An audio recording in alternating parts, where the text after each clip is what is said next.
Le Real Madrid remporte son match contre Getafe 1-0 et le Real maîtrise son match. Le Real, j'ai envie de dire de A à Z maîtrise son match, mais en gagnant ce match 1-0, le Real pouvait être malgré tout en danger et se retrouver à deux doigts de faire un match nul qui serait, je vais pas dire catastrophique, c'est pas la fin de saison, mais qui aurait pu être piège. Alors, il y a beaucoup de si, machin, truc. Le Real a maîtrisé son match. Ça, c'est le point à mettre en avant.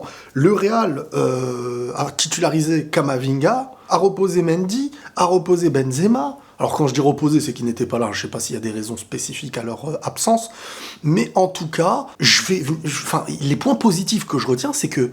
Alors, quand on disait Vinicius n'existe que quand il y a Benzema, je suis désolé, mais ça y est. Et ce Real n'existe pas que avec Benzema maintenant. Je veux dire que là, on commence à avoir quelque chose qui s'instaure. C'est-à-dire qu'un mec comme Valverde est plus qu'un titulaire aujourd'hui. Un mec comme Valverde aujourd'hui est bien plus qu'un titulaire. Il est assuré dans les matchs,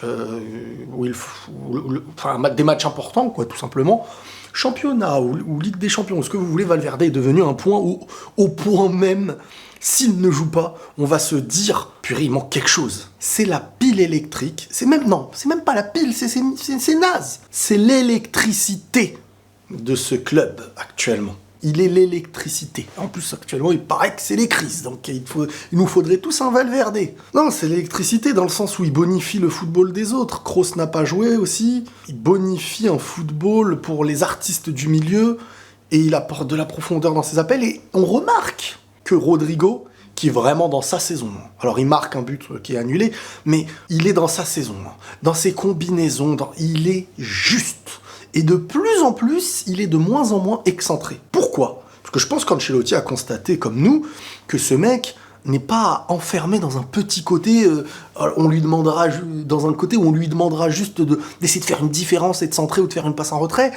Non, on se rend compte que dans le jeu, il sait combiner. On se rend compte que dans la zone, il est très juste et très bon. On se rend compte que plus dans l'axe, entre l'axe et le côté, ça lui fait du bien. Et que quand Benzema n'est pas là, au début, c'était Hazard qui était parti pour être à ce poste-là. Sauf qu'Hazard, il arrive à conserver le ballon. Il y a de la finesse, il y a de la technique. Mais aujourd'hui, la différence, c'est que Hazard n'est pas décisif comme Rodrigo au Real Madrid.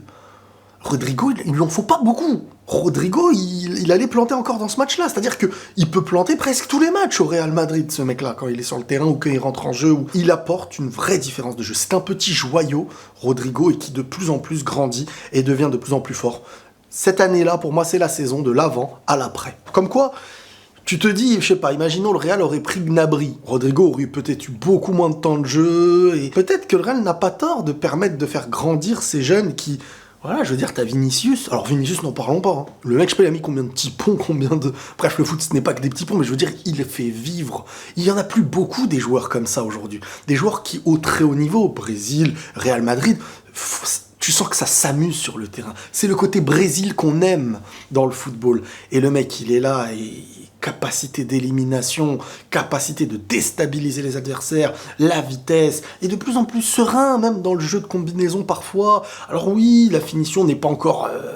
il n'a pas 90 en finition, mais il est meilleur qu'avant, il porte mieux l'équipe qu'avant, et sans Benzema, il prend la responsabilité maintenant, tu le sens pas... alors ça facilite, peut-être que Rodrigo facilite aussi. Rodrigo est un joueur qui comprend le football, mieux qu'un mec comme Vinicius. Sauf que Vinicius, c'est un mec qui applique ses compétences, pas mieux que Rodrigo, mais ses compétences permettent de déstabiliser directement, individuellement, plus qu'un Rodrigo, qui lui apporte à un collectif dans la construction, etc., plus qu'un Vinicius. Mais ce qui est le plus dur à avoir dans une équipe, c'est quelqu'un qui, seul, fait ce qu'un collectif doit faire à plusieurs. C'est-à-dire que Vinicius n'a pas besoin parfois de faire un 1-2, de se déplacer. Non, Vinicius, par sa vitesse, peut faire la différence, mais c'est aussi quelqu'un qui, surtout, individuellement, le 1 contre 1, il est là, il apporte des trucs. Le Real, dans ce match-là, a un penalty annulé parce que la balle était sortie, a un but hors jeu, donc un but qui est hors jeu. Je veux dire, on passe pas loin d'un 3-0. Certes, les buts ne sont pas valides, mais je veux dire, il y a des occasions, il se passe des choses, même sans Benzema. Et là, c'est l'année où vraiment tu sens qu'il y a un équilibre qui s'instaure avec même une solidité. Enfin, c'est pas une solidité défensive, parce que le Real, là, je crois, c'est le premier clean sheet. Mais c'est dans le sens où il y a aussi défensivement du vivier. Nacho, Militao, Alaba, Mendy, Rudiger, Carvajal. Il y a moyen d'avoir du monde, d'être solide. Encore une fois, Camavinga, pour moi, ne sort pas du lot. Il tente, enfin, je sais pas, moi en tout cas, je ressens qu'il manque un petit truc à Camavinga. En fait, quelle est la chose qu'il fait spécifiquement qui vient à perturber l'adversaire? Est-ce qu'il casse des lignes? Est-ce qu'il fait des passes D? Est-ce qu'il individuellement fait des différences? Est-ce qu'il récupère beaucoup? C'est encore en dessous. C'est encore en dessous des titulaires du Real. Après, t'es au Real, lui, il a moins de 20 ans, je crois, et je sais plus s'il a 19 ou... Il doit avoir eu 19, je pense.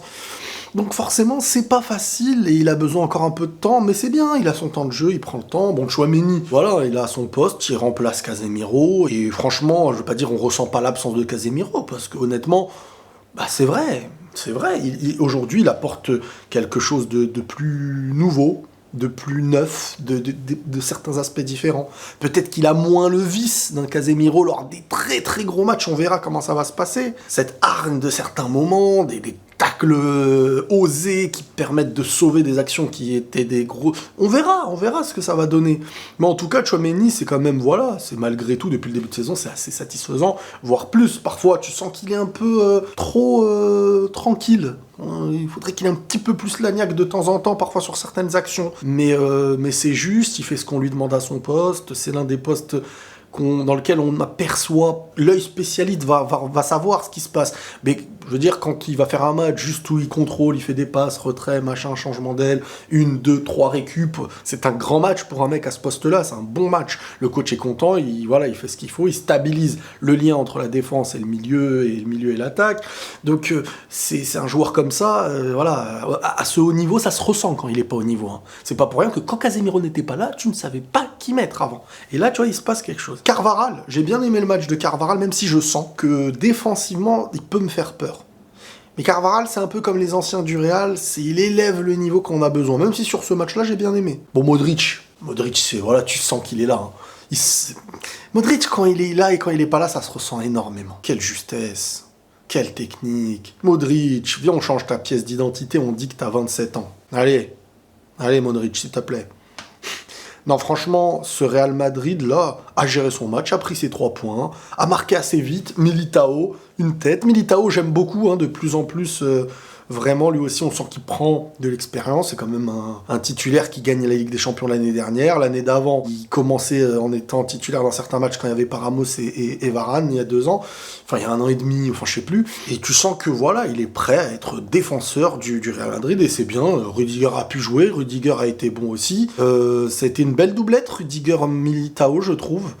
Rudiger prend ses marques de plus en plus. On a eu à gauche Alaba, offensivement beaucoup plus présent qu'un Mendy, mais comme d'hab, défensivement, ce n'est pas Mendy. Alors, est-ce que tu préfères avoir un peu moins de capacité défensive, mais beaucoup plus d'apport offensif, ou alors solidifier défensivement, se rassurer défensivement, parce que c'est une assurance défensive Mendy, et laisser l'attaque sans dédoubler un Vinicius qui parfois n'a même pas besoin de tes dédoublements.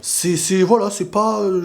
Je suis pas du tout inquiet, c'est rassurant même la manière dont ils ont maîtrisé très vite le match. Et voilà, ils auraient pu marquer d'autres buts, ça n'est pas rentré, ils ont maîtrisé par le score, à l'expérience, au niveau, et la jeunesse me fait extrêmement plaisir.